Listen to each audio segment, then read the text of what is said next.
রান্না বান্না ভাল লাগে না। কি যে যন্ত্রণা! আল্লাহ 30টা দিনের মধ্যে একটা বেলাও রান্নার হাত থেকে মাফ নাই। যদি কখনো কোথাও দাওয়াত বা রেস্টুরেন্টে খেতে যাওয়ার প্ল্যান থাকে, তা তো শুধু একটা টাইমের জন্য। বাকি থাকে আরো 2 বেলা। সেই 2 বারের জন্য তো রান্না করেই খাওয়া লাগে। আর মেয়েদের রান্না শেখার অভিজ্ঞতার কথা যদি বলতে চাই, তা প্রায় সব মেয়েরই একই রকম বলা যেতে পারে। আমাদের দেশে প্রায় অধিকাংশ মেয়েদেরই অল্প বয়সে বিয়ে হয়ে যায়। আর বিয়ের আগে আমরা মায়ের সংসারে অনেক আদর আহ্লাদে থাকি। বেশিরভাগ সময় কলেজ, কোচিং আর বাসায় রেস্ট নিয়ে কাটাই। মাও কিছু বলে না, মনে করে আমাদের কাছে যতদিন আছিস আরাম কর, শ্বশুর বাড়ি যেয়ে একেবারে কাজকর্ম শিখবি। পড়াশোনা করতে করতে সেই আদুরে মেয়েটার কখন জানি বিয়ে হয়ে যায়। আর বিয়ের পর সেই মেয়েটা সব থেকে বেশি বিপাকে পড়ে শাশুড়ির সাথে রান্নাঘরে রান্না করতে গিয়ে। কি দিয়ে কি যে করতে হবে কিছুই সে বোঝে না। আমাদের দেশের অধিকাংশ শাশুড়িরাই প্রায় একই রকম হয়। তারা নতুন বউয়ের সেই দুর্বলতাকে কাজে লাগায়। তারা মনে করে এত বড় সুযোগ ছেলের বউকে 2টা কথা শোনানোর, তা কি হাতছাড়া করা যায়? তারপর শুরু হয় শাশুড়ির বকবকানি। এত বড় মেয়ে হইছো, কিছুই তো পারো না। তোমার বাপ মা কি এত বছরে কিছুই শেখায়নি? রান্না বান্না, ঘর পরিষ্কার কিছুই তো পারো না। আল্লাহ, এই ছিল আমার ছেলের কপালে। আমার ছেলের জীবনটাই শেষ। মনে তো হয় না আমার ছেলেকে একবেলা রান্না করে খাওয়াতে পারবা। এইটা তো শুনলেন শাশুড়ির অভিমত। এবার আসেন ছেলের বউয়ের দিকে। ছেলের বউরা নর্মালি 2 ধরনের হয়ে থাকে। প্রথমত, শাশুড়ি এক ধরনের মেয়ে থাকে, যারা শাশুড়ি 2টা কথা শোনালে শাশুড়িকে আরো 2টা কথা শুনিয়ে দেয়। শাশুড়ি যখন বলে তোমার বাবা মা কিছু শেখায়নি, তখন সে ছেলের বউটা বলে ওঠে বাবা মা শিখায়নি তো কি হয়েছে, আপনি শিখাবেন। আর আরেক ধরনের মেয়ে থাকে, যারা শাশুড়ি হাজারটা কথা বললেও একটা কথারও উত্তর দেয় না, চুপচাপ মাথা নিচু করে থাকে। এখন শ্বশুর শাশুড়ি কিছু বললে তাদের কথার উত্তর দিতে গেলে তখন ছেলের বউ হয়ে যায় বেয়াদব। তারা বলে ওঠে বাবা মা আদব কায়দা কিচ্ছু শেখায়নি। আবার যদি ছেলের বউ শ্বশুর শাশুড়ি হাজারটা কথার জবাব না দিয়ে চুপচাপ থাকে, তখন সেক্ষেত্রে তারা বলে যে কানে মনে হয় কম শুনে, এতগুলা কথা বললাম একটা কথারও জবাব দিল না। এই দৃশ্যগুলো কিন্তু ধনী গরিব মোটামুটি সব ধরনের পরিবারে কম বেশি দেখা যায়। তো একটা মেয়ে যখন নতুন একটা সংসারে আসে, নতুন তার নিজের বাবা মাকে ছেড়ে, তখন সেই পরিবারের মানুষগুলোর সঙ্গে তার খাপ খাওয়াতে একটু সময় লাগে।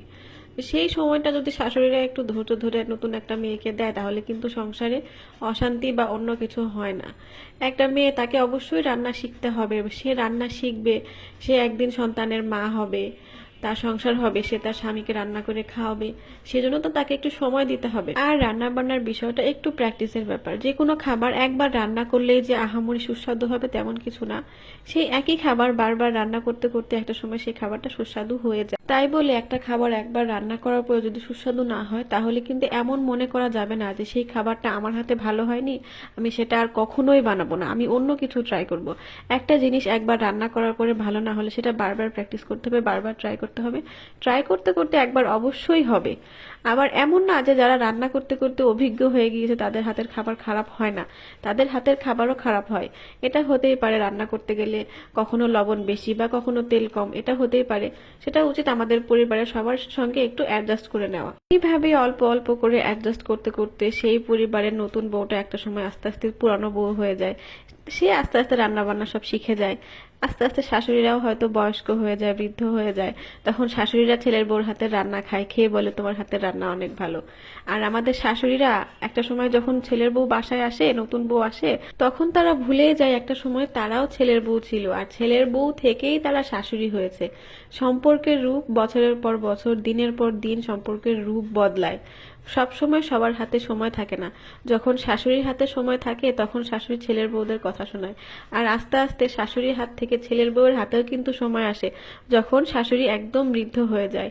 আর শাশুড়িরা যদি সেই নতুন সময় ছেলের বউদের সঙ্গে ভালো ব্যবহার করে, তাহলে ছেলের বউরাও কিন্তু শাশুড়ি বৃদ্ধ হয়ে গেলে শাশুড়িদেরকে সম্মান করে।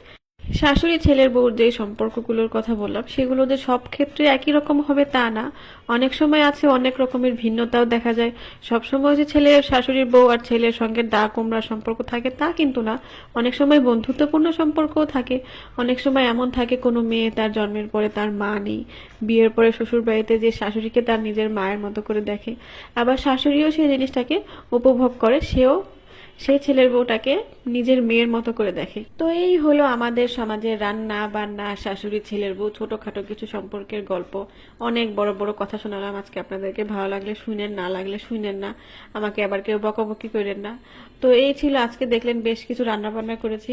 আর আরেকটা যেটা বিষয়টা বলবো সেটা হচ্ছে আজকে অনেক কিছু ভালো মন্দ রান্না করেছিলাম, কিন্তু গরুর মাংসটা রান্নাটা ভিডিওতে দেখাতে পারিনি। তার কারণ হচ্ছে গরুর মাংসটা আমি আগের দিন রাতে রান্না করে রেখেছিলাম, তো যার জন্য পরের দিন রান্না করি নাই, কিন্তু ভিডিও করে দেখানো হয় নাই। আর একটা বিষয় হচ্ছে রান্না বান্না শেষ করে যখনই খাবারগুলো ছবি তুলবো তখনই মেহমান চলে এসেছে, আর মেহমানের সামনে ছবি তুলতে লজ্জা লাগছিল, সেজন্য ছবি তুলতে পারি নাই। আমি খুবই সরি, না হলে আপনাদেরকে ছবি তুলে দেখাতাম।